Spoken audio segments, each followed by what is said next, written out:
This people អាណៃសែនស្រងលេះទីសត្វរុំពី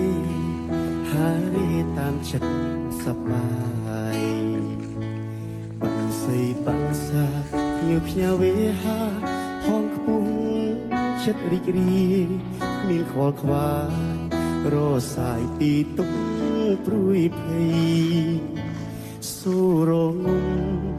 រគុំតន្ត្រីធម្មជាតិ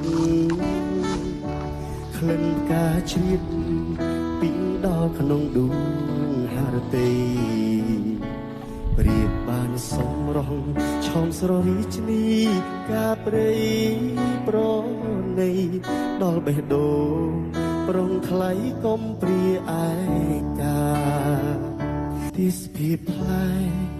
អាណៃសែនស្រងលេះទីសត្វរុំពីហារីតាមចិត្តសបាយបាំងសីបាំងសាញើផ្ញើវេហាហងខ្ពស់ចិត្តរីករាយមានខ្វល់ខ្វាយរសាយពីទុក